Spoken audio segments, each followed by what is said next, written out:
Good morning.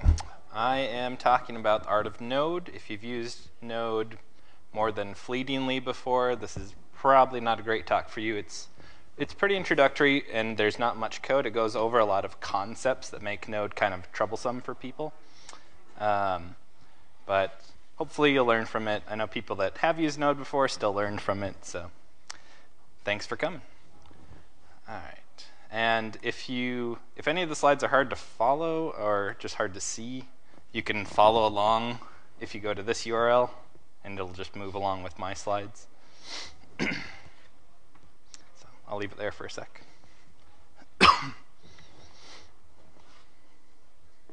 But most of them should be pretty readable. Yeah, sorry. Didn't think about it. All right.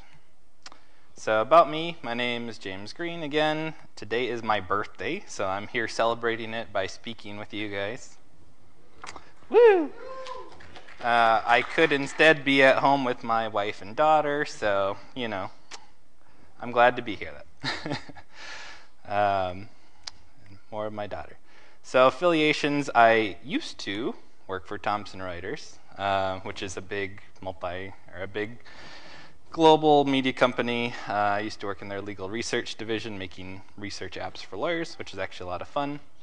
I now work for a company called Ties in St. Paul. We're doing MeteorWorks, which is a platform on top of Node. I personally prefer raw Node over Meteor, so that's my bias. But it's still fun to do a lot more JavaScript than at Thomson. I'm co-organizer of JavaScript MN, which is a monthly meetup for JavaScript talk. There's also Node MN as well. I'm an official jQuery team member. I work on QUnit mostly. And I am an official collaborator on Phantom.js and Zero Clipboard as well. So lots of open source stuff when I find time, which is harder these days. All right, so Node. Why I love Node. Node is JavaScript without browser compatibility concerns. If you've done front-end development for a while, you know, even with modern browsers, there's still quirks that come up between every browser. Same reason that jQuery is still relevant, even though there are better and better browser DOM APIs available now. So Node is just an engine on your server. You don't have to worry about that. It works cross-platform, period, so Linux, Mac, Windows, everything. It's pretty nice. Wonderful, active, and fierce community. If you get into it, you'll know exactly what I mean by fierce. But it's a good thing for the most part. And Node has really enabled us as front-end developers to bring web development to a whole nother level. You know, in terms of real-time, like with WebSockets, in terms of tooling, like Grunt, Gulp, Broccoli, all kinds of things like that, and general automation as well. So what is Node? This is raw definition from Node.js.org. Node.js is a platform built on Chrome's JavaScript runtime for easily building fast, scalable network applications. It uses an event-driven, non-blocking I/O model that makes it lightweight and efficient, perfect for data-intensive, real-time applications that run across distributed devices. So that's a whole lot of stuff. I agree with some of it and not with others, which is kind of interesting for their main statement on their site. So let's talk about that more. So what is it really? To me, Node is a server-side JavaScript engine. The terminology is perhaps not perfect, but that's how I think of it. It runs on all major OSs, and it excels at asynchronous input-output.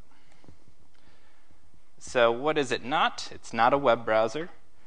It's not a panacea. It doesn't fix everything for you. It's not a toy that isn't production ready. And it's not a fad that's going away anytime soon. So what is it good for? And in my mind, the better question is, what is it not good for? What is it bad for? It's bad for two particular things: long-running synchronous processing and CPU-intensive operations. Other than that, everything is or can be really good at it, in my opinion, anyway. What is it really great for? So going back to that Node.js.org definition, It's really great at data-intensive real-time applications. So anything WebSockets especially, fantastic. And hopefully we can talk a little bit more about that toward the end. Applications that need to run cross-platform. So if you want to build something that can be used by people on different operating systems, asynchronous processing of any kind is fantastic at. And a lot of people, especially as we get into talking about who uses Node, a lot of people love it as a UI layer of backend, sometimes called the middle end, which basically means all their core business logic is in whatever language on whatever servers, that's fine. And then they introduced Node as a layer in between to handle contract exchange with those backend services, as well as moving it to JSON or HTML or whatever, so that the front-end developers can actually have more control over their exchange with the services. If a service changes, they don't necessarily instantly break. They have that kind of buffer to play with. All right. So why should I care about Node? A lot of people, or at least used to, maybe not as much anymore, think it's for hipster startups. It's not. It's not good. I work in the enterprise, right? That's really not the case. There's a lot of noteworthy non-tech companies that use Node in production. Quick list, you'll see some really big ones like Walmart, Netflix, PayPal, as well as other more startup-y ones, Groupon, etc.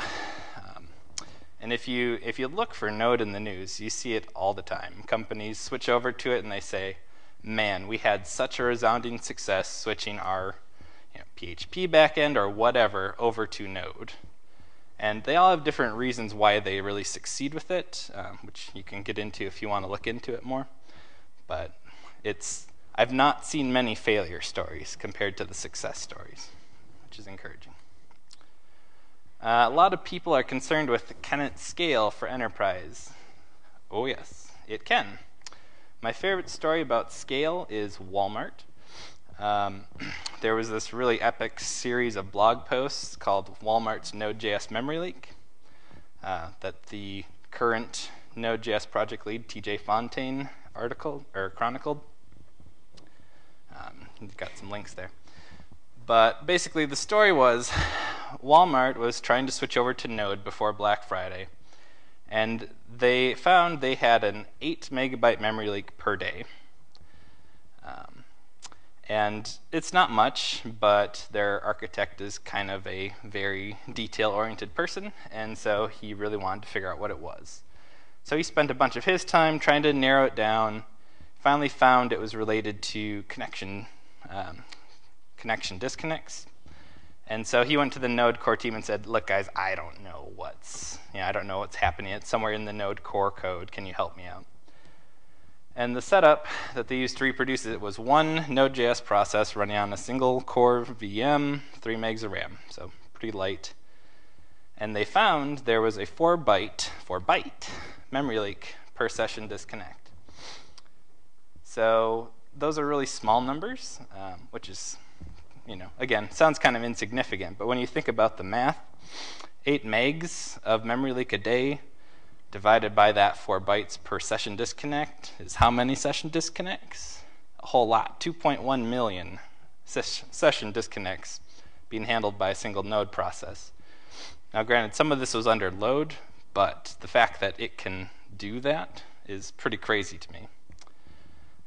And as for how their Black Friday went, this is a graph of memory over time. You can see their actual memory count on their servers, which were all single core node servers, was under, kind of hard to see, but this is actually 500 megs of memory, so tiny. Stats-wise, for Black Friday, they used 100 single core node servers. 55 of all Walmart web traffic on Black Friday went to those node servers. None of them went down at all. CPU was around 1%. Memory was 500 megs or less. And their developers were bored all day long. So that's not very exciting. It was a little anticlimactic after this whole saga leading up to it, but it's actually what you want to hear, right? there were no problems with their Node setup. It went through with flying colors, and it handled crazy amounts of Black Friday traffic. So, in my mind, yeah, it can scale. And I've seen it myself, not as much with Meteor, but that's more an ecosystem problem of lots of things going on and different tuning you have to do compared to raw Node. But Node itself can absolutely scale. So how do I use Node? 3 basic commands to think about. So Node, once you install it, is the actual command. If you just type Node, it starts a REPL, read, evaluate, print loop. So you can type single commands, see what it does. You can do a single command that automatically exits, like this node-e one. And last and most commonly, you would run node and some runner script, like my app, to kick it off. So how should I structure one of the first common questions, how should I structure my Node app? The answer is modules. A lot of people follow up and say, but what if I'm using this framework? Answer is still modules. What if I'm using this framework that says it's really different? Still modules. If you're not using modules on Node, you're probably doing it wrong. So concept number 1 of Node, modules. So they have what's called a CommonJS-like module system. It's not quite the CommonJS module system. So it's intentionally built with a very small set of core modules in Node, and it empowers what they call userland modules, which is modules created by you and I and all of the open source land, and really encourages that. So what they put into core, they're very picky about. They keep it very small. And they also allow for native userland modules, which are, if you need something more close to the metal, you can write a module in C++ and actually compile it on install on whatever architecture you're targeting, or whatever architecture it's being installed on. And this setup really encourages application composition, so small modules building up to a bigger whole. This slide got mangled, sorry. So 3 kind of modules to think about. The first one here is a Node core module. FS is the file system module, so for working with files, etc. The second one here is a installed module. The command looks the same, except that if you didn't first install the async module, it would fail because it's not part of Node core. And the last is using relative file paths like this to path out to something that's not necessarily published in a registry, but just local to your current file. Basics of it, when you write a module, you export some API for consumption. The typical pattern is using this module.exports. Module is what they call free variable that basically gets put into your code for you when the module is consumed. And then you can export anything, function, object, number, doesn't matter. And then putting it all together, what that looks like, I'll make a little module, we'll call it A here. Right? It exports an object that has a awesome function.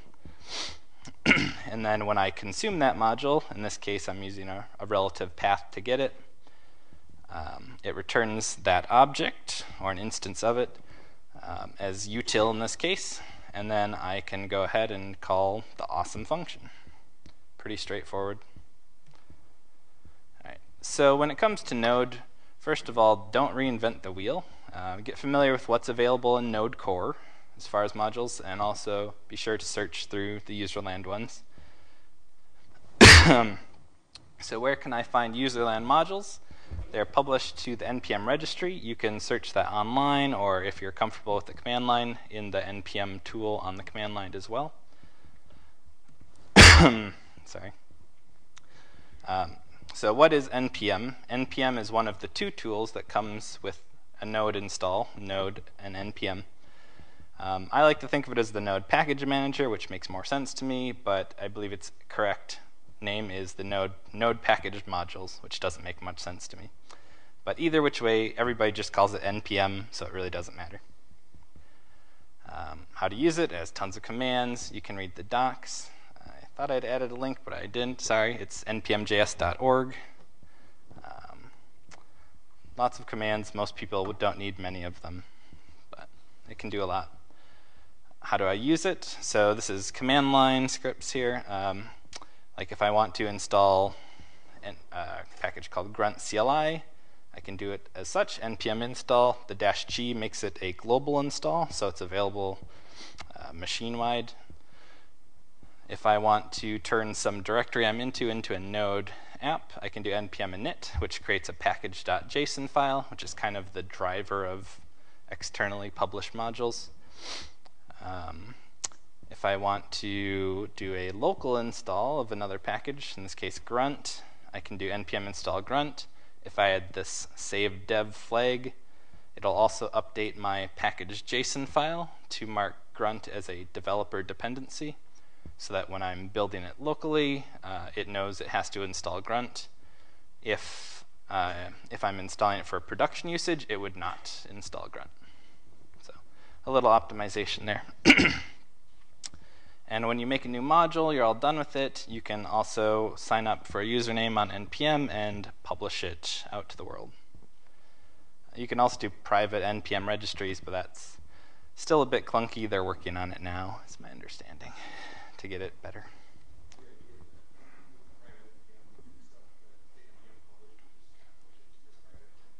Yep, so right now all you can do is either use public or private, which is kind of silly, obviously. So what they're working on now, which is like their #1 requested features from enterprise users, is make it so you can use more than one registry at a time. So the current proposals, like you would just add a prefix to it, like @org/module name instead of just module name. But it's not there yet. Hopefully soon. I could use that for sure. So is there a node module available for something? Answer is probably. There's a ton of them. Look on NPM. There's currently 89,000 modules, which kind of blows my mind because I did an earlier version of this talk only 4 months ago, and there was only 65,000. So it's going up pretty fast, exponentially, I would imagine. So, okay, let's say you looked for some node module that you want to use, you couldn't find it. It's easy enough, you can make one of your own. So go to some directory of yours, you can do npm init, again makes that package.json file. Write your code, do whatever. Many build systems you can choose from or not if you want. And when you're all done, you can npm publish, share it with the world, so when the next person searches for that kind of thing, they can find it. If you haven't got the idea yet, Node is all about open source. They really love community, but they're trying to be more helpful to enterprises as well now that they formed their own company. So some quick examples of things that people often want to know about when they first come to Node. So what are some existing modules for these functionalities? The first one that usually comes up is web apps or web servers. So the super popular one is Express. You'll see that all over the web, which is good and bad because it increments quite a lot. So a lot of the tutorials you might find are for older versions, and they tend to change a lot between their major versions. So, of course, going to their actual documentation is a good first place to start. Or make sure you include a version number when you do go searching. Some other popular ones are Flatiron, Sales, Koa. Meteor, sort of. Meteor is not a true node module in and of itself because it requires a separate install. But it has some other unique properties that make it kind of cool, and it still runs on top of Node. Existing modules for making command line apps, and some of these are for parsing command line apps. Some of these are for more creating command line interfaces. Commander is very popular for parsing any of those bottom 5, Nopt, Optimist, Minimist, NumNum, etc. For making desktop apps, which is kind of interesting, if you recall, I mentioned one of the great benefits of Node is it actually works cross-platform on all operating systems, or the great majority of operating systems. And there's two frameworks that I'm aware of that really tried and capitalize on that by allowing you to make desktop applications as well. The two that I'm most familiar with are Node WebKit, which is incorrectly named. It's actually Node Chromium, but they're not going to change it at this point. And then app.js. So with both of these, the basic premise is when you make an app with these and you distribute it to your user, it will install a version of Node for them. Typically a local install, so it doesn't mess with their greater file system. And typically a version of Chromium, so that you essentially have a browser UI as your desktop UI. It's pretty cool stuff, especially if you make desktop apps. Definitely something to look into. Existing modules for build tools, I mentioned some of these earlier. Grunt, Gulp, Broccoli. Jake is an older one, but still used as well. I prefer Grunt, but kind of depends on how you like your builds to work. Grunt is very configuration based, whereas something like Gulp and Broccoli are more code based. Real-time communication, so again back to web sockets. There's sock.js, socket.io, engine.io, Fay, which Fay is kind of nice. It's available in pretty much every programming language. So if you need to do polyglot stuff, look at Fay for web sockets. All right, so that was all about modules. The second big concept in Node to know about is asynchronicity, or asynchrony. So programming in Node is event-driven. It's all asynchronous by default. And the event loop is the main idea about managing execution flow. So the event loop is a construct within the runtime itself. It is not a library. Some people claim that's unique to Node. I tend to disagree, which we'll talk about. And some other popular event-driven systems for other language stacks as a reference. And these are libraries. They are not part of the runtime in those languages. Ruby has something called Event Machine, and Python has a library called Twisted to also give you that event-driven asynchronous flow. So in Node, the event loop's kind of an enigma, and I'll explain. So the event loop does not wait for anything to finish, which doesn't make a lot of sense. But it also waits for everything to finish, which doesn't make a lot of sense either. So what do I mean by that? So it does not wait for anything to finish. In other words, it doesn't spend any time waiting around unless you tell it to. It's all asynchronous by default, and it'll move on to other tasks as the ones you've already queued are processed. So, and this is really key to why Node is becoming popular in the enterprise as well. This whole natural asynchronous workflow makes it extremely easy to speed up anything that's especially I/O bound, because you can start an I/O task and then keep moving along to do other things as well. It also, like I said, waits for everything to finish, which makes the little enigma pair there. In other words, though, what that really means is it's aware of every unresolved callback that you've made or registered. And it does that very simply using the V8 garbage collector, V8 being the Chrome JavaScript engine that Node's built on top of.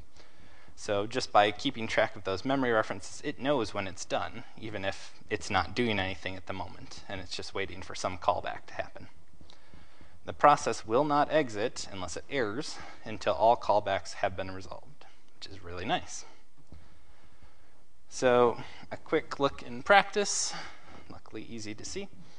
We'll have this little app.js, a process.onExit. Sorry. So this is, process is a core global variable in Node, one of the few things that doesn't require you to require the module. And it has some events on it, like exit. So in this case, I'm saying when the node process exits, I want to log this console message that says exiting. It's also got something called next tick, which if you're familiar with web development, you've probably run into set timeout at some point. Next tick is very similar to a hardware optimized set timeout 0, so fire immediately after the current event flow is done. And then lastly is a actual synchronous console log. So when I execute this exact program, what you'll see is the console log at the bottom will happen first because it's in the synchronous flow of evaluation, so the first event loop pass. Then the next tick will kick in during the next event loop iteration. And so you'll see this here. And finally, when both of those has happened, it knows it's all done, so it can go ahead and exit the process. And this exit message will come last. And then it exits. Easy peasy. So that's really nice. If you've ever done asynchronous programming before, sometimes it can be hard to keep track of where everything's at. And that's still the case in Node, but the fact that the actual runtime provides a lot of that management for you makes it really handy. So earlier, people said the event loop's really unique to Node as a runtime concept, and I said I kind of disagree. Because to me, this sounds really familiar. To me, it sounds exactly like web browsers, and it is, right? So the event loop is not a unique concept to Node. It's actually core to every JavaScript engine in a web browser today. So again, that same concept of it does a pass in the event loop. If there's nothing left to do, it starts over and keeps looking for things that need to be processed. So yes, a browser's main UI thread, it's often called, or JavaScript thread, are actually event loops, which makes sense because Node is based on V8, which is the JavaScript engine from Chromium. If you want to read more about it, Strong Loop, which is a company that's kind of one of the stewards of Node.js, they have at least one core contributor on their staff, have a really good blog post about it. It's linked here. Strong Loop as a company is actually here also, so you can probably chat with them if you want to do more, tech talk. All right. But one of the main pitfalls to asynchronicity is that it can lead you to what's commonly referred to in Node as callback hell. So when you have a number of asynchronous things that need to happen in a series, especially one after the other, your code starts to look like this, commonly called the pyramid of doom. So in this case, you can probably see I'm calling some function called step1, and it's asynchronous, so I have to give it a callback. This is the standard Node callback structure of a function that accepts an error first, and then if it doesn't error, a value or a result.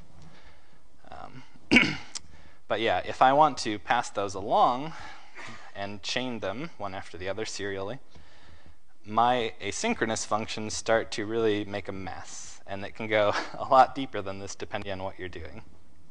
4 is actually not so bad. So, but good news, there are strategies to avoid that callback hell. If you really want to dig into these more, you should stay here for the next session with Mike Fry. He's going to be talking about promises, generators, and callbacks. But I'll do a quick overview of those. So yeah, a few strategies. Promises is one. For example, there's a library called Q that does promises very well. There's asynchronous workflow libraries, such as ASYNC is the super popular one. I love it.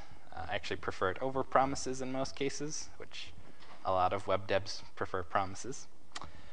And another is event emitters, which is part of Node Core. Similar concept to if you're in the browser, adding event listeners for clicks and things like that. It's all event driven. So when something happens, your callback will fire. And there's also generators, which are kind of new.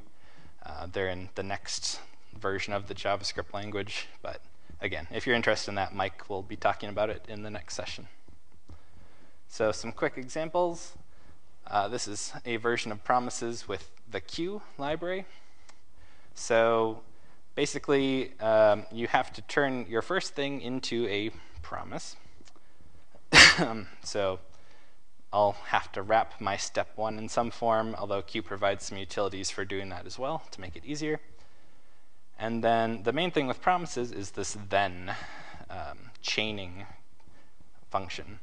So basically this says, hey, once this has resolved, which is the word you would use for promises, or in Node terms, once the callback is fired, then pass its value along to the next step, and once that one is done, then pass it along to the next step, and so on and so forth. And in Q, they also have a catch method, which will handle errors from any step along the way, which is also kind of nice for flattening that pyramid. There's lots of great blog posts on promises as well. Local friend of mine, former colleague Adam Turlson, has a pretty good one here. I believe his are mostly based on jQuery promises, which if you've used jQuery, modern version of jQuery, you've seen those for sure. The AJAX method in particular returns promises now and all that. So the second idea was asynchronous workflow libraries like async. I love async because it brings a lot of nice patterns as well. So things like waterfall, where again, that concept of once it's done, pass it along to the next thing, pass that return value along to the next one. It also has series, parallel execution, queuing, all kinds of really nice things. The first thing that got me there was its parallel limit function, which will allow you to run, you can set how many tasks can run at the same time, and then when those are all done, it'll queue the next one up, which is pretty handy for heavy asynchronous use. Concept number 3, big concepts, events. So again, Node itself is an event-driven model. The event loop is obviously event-driven paradigm. And so one of the core things that Node provides is event emitters. You can also extend them yourself, which is nice. So similar thing in the browser would be add event listener, concept we've all used at some point, or if you're using jQuery, the on, bind, live, all those kind of methods for setting up handlers of some nature. So in Node, they look pretty similar to jQuery style. They prefer the on keyword for binding. So you already saw one of them. Process on exit was an example of not an emitter, but an event listener. And then when the process exit, it emits that event. Similarly, if you do anything with sockets, you'll see a lot of these. When a connection happens, like when a new client comes on, you can handle that, assign them an ID, things of that nature. And you can do it for anything you want, if that makes sense for your project. They're very easy to do yourself. Here's a quick example. So just make some class which has absolutely nothing in it. And Node provides a little sugar for extending. So this, if you've done classical style prototypal inheritance in JavaScript, this would be akin to setting the prototype to some prototype object, etc. So in this case, Node provides a util lib and an inherits function that does that for you, essentially.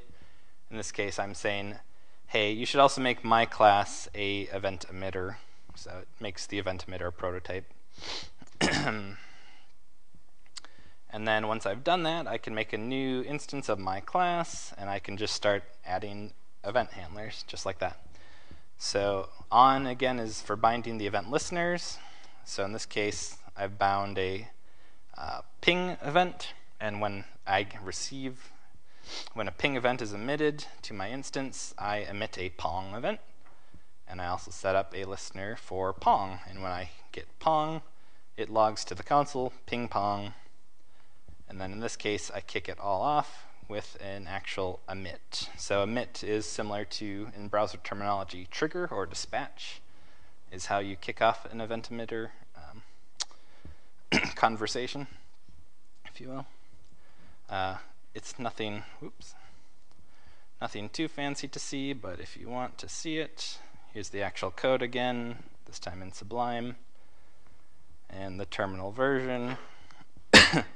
Ping pong. So it does what I said, not much of a demo there. All right. So that said, using things like event emitters, callback hell is still totally possible. It really depends on your code, and you need to figure out a way to structure it that makes sense. And sometimes you need a little callback hell. Hopefully not 10 levels deep, but a few. It's pretty common. So here's just an example of a bunch of event listeners that still require that something previous has happened to get them along. Jumping on to concept number 4. Concept 4 is streams. I'm going to keep this light because there are much better resources online for this than I can provide. And I'll have links for that as well. So streams is another really important concept in Node, and one that often people don't get to right away unless that's what they're seeking. So streams is what makes Node really great at asynchronous input-output. So one of the sorry.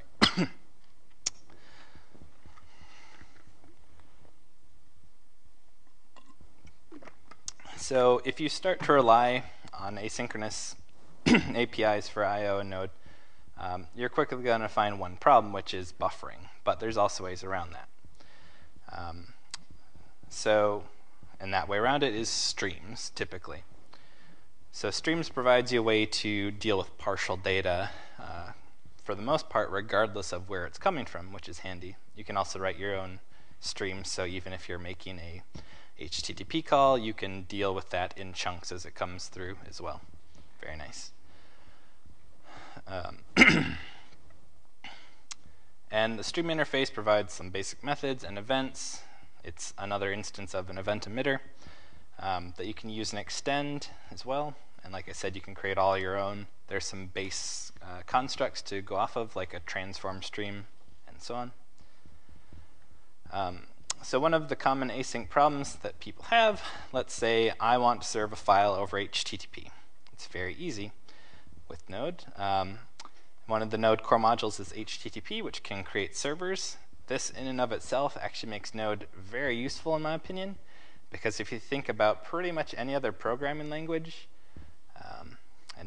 programming language is a misnomer since Node is actually a runtime, but if you think about most environments, it also requires you to set up a web server. So whether that's Apache, Tomcat, IIS, whatever, Nginx, etc. But in Node, that's actually not the case. You can still get value out of those things for other uses like load balancing or otherwise, but Node itself is perfectly capable of making its own web servers, which is fantastic. And it really saves a lot of overhead, both for DevOps style and just, well, developer as well, if you're doing it yourself. So here's a quick example. It creates a web server, and it's set up to, when it receives a request, so this is the request object, this will be the outgoing response. In this case, it's just going to read this file here. I'm reading it, and this is using an asynchronous API. There's also read file sync, which works synchronously. So that would be blocking the event loop. Read file is async, so it doesn't block the event loop, which is great. The problem here is that the async callback won't fire until the whole file has been read, right? So even though my event loop's allowed to still keep going, it really can't respond to this request until it's read the whole file, which kind of sucks. But using streams, it's very easy to get around that. So this is almost the exact same code that you just saw. The only difference is instead of using fs read file, here I'm using fs create read stream. So this will go after the file, and it will read it in chunks. And then I'm using stream.pipe to pipe it to that response object, that outgoing response. And by doing it this way, if my file is very large, this is going to send chunks of data as it has them, which is really nice. It doesn't wait for that whole file to be read. And this especially, streams is what really makes Node, in my mind, excel over a lot of other potential languages or platforms you could go with. If you wanted to do something like this in, say, PHP, you're going to block until that whole file is read, which if that's part of rendering a page, for example, is kind of awkward because you have so much of your markup, then it's trying to read a file, and it can't continue doing any of that markup until the whole file's done. With Node, you could start that asynchronously or with the stream otherwise, and then deal with it when it's ready, instead of blocking the whole execution thread. But like I said, sorry, question?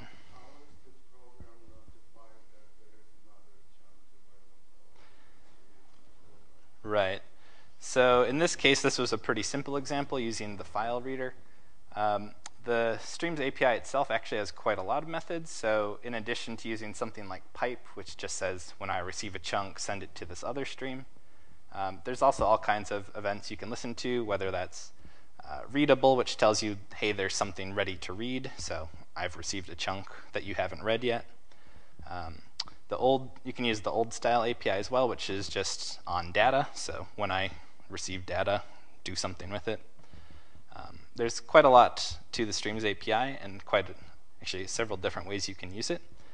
But as I said earlier, I am not an expert on it, although I've used them. And if you want a really complete guide to them, this is what you want to see. This is the Stream Handbook by a guy named Substack. He's at least top 5 of the highest contributors to userland modules in Node.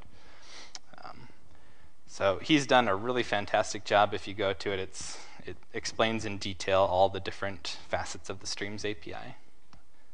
And it's definitely the de facto standard for learning about streams. All right, so running a little low on time, so a few more things. So Node, server-side only, right? Not exactly. For the most part, that's true, but there are a few exceptions. So some of them are isomorphic web frameworks. So things like Meteor actually allow you to code both your server-side and your client-side JavaScript, which is kind of cool. Especially for rendering, you can get a lot of use out of that if you're rendering your HTML with JavaScript, because you could render it on the server side for speed or on the client side for offloading that work if you want to your clients. There's a lot of front-end bundlers which don't necessarily run on the client, but they are specifically for making client-side code, which is great. And that's all I'll say about non-server side. And I think we've got a few minutes left. So bonus topic, time allows, is debugging. There's lots of different things. If you look into debugging Node, you'll find lots of different potential ways. In my opinion, unless you're doing really advanced stuff where you really need to get nitty-gritty, Node Inspector is the way to go. I ignore almost every other debugging method, including the built-in ones. So Node Inspector is another Node module. It's actually one of those native modules, so it's written C++. When you install it, it compiles it on your system. But it makes it very easy to debug, especially if you're a web developer and you're already doing things like developer tools. And I'll show you a very quick example. So once you install it from npm, from the registry, you can just, especially if you install it globally, you can just use the command node-debug instead of node, and then run your app. You can also do things like specifying custom ports, etc. But for how that actually looks, we'll do a quick demo here. So back to this earlier example, this was the very basic event emitter back and forth ping pong. So if I change node here to node debug, which I've already installed the Node Inspector, instead of just running it, what it's going to do is actually launch Chrome, which is a little crazy right now because I'm in full screen, but that's actually fine. And what you see here is actually Node.js code. There we go. So if you've used the Chrome or WebKit dev tools in particular, this will look very familiar. It is not the Chrome dev tools, despite kind of looking like it. This is the WebKit, or sorry, the Node Inspector, which is a slight variant on those. So you don't get all the tools you would if you're using Chrome, like profiling and that, but you can at least do the basic step through, which is really fantastic for debugging Node code. Especially with all the asynchronicity, it gets kind of complex sometimes to follow where things are at. So, and this is great too because actually, as you just saw, it actually stepped into Node core code here, and I could actually trace it through there as well if I wanted to. So you can just see it step through, yada yada. If I want to see the callbacks here, I can add breakpoints like usual. Okay, I emitted ping, it hopped into the handler for it. Now I'm going to emit pong, it'll jump into that handler for it. and then it will be done. So going back, now I can see on my console that final ping pong got emitted, or sorry, logged as expected. So very easy, especially especially if you're doing any common node usage. Like I said, anything advanced you can get there's definitely some ways you can customize usage of Node Inspector. But if you get into like performance needs, then you might have to go to something more heavy like dtrace or whatever.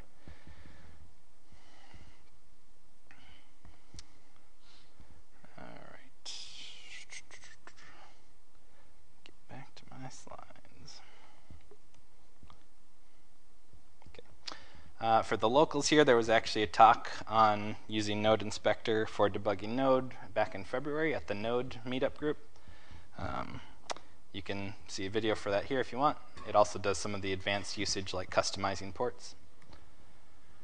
Other than that, I'll wrap up. Some learning resources, of course, Node.js API docs. They're pretty good. They need some updating here and there. NPM docs if you want them. Art of Node, which is actually something I asked permission to use the name of for this talk, is just a GitHub repo by a guy named Max Ogden, who does a lot of Node community work as well. It goes over pretty much all the same concepts I covered. I didn't take my material from his, but same concepts, and yeah, they're definitely the most important ones in Node. That stream handbook, again, if you want to get deep dive on streams. If you're just learning Node, some useful ones are Node School IO. These actually have interactive tutorials that you can go through from your command line once you install Node. It's pretty cool. And then How to Node is actually more of a warning. So there's this kind of nice website called How to Node. It has a lot of blog posts talking about some core concepts. Trouble is it's pretty outdated. It hasn't had a lot of activity. So when you're searching for how to do something in Node, you might come upon this. And what you find might still be true, but it might not be because it was written quite a while ago. So word of caution. If you have any questions, feel free to ask now. Otherwise, here's a whole lot of contact ways, methods for me. And the slides, oops, sorry, it's the wrong link for the slides. That should say Midwest.js. I'll fix that afterward, but we'll flip back to the start as well. Here was that link as well. Any questions? Nothing right off? Yes.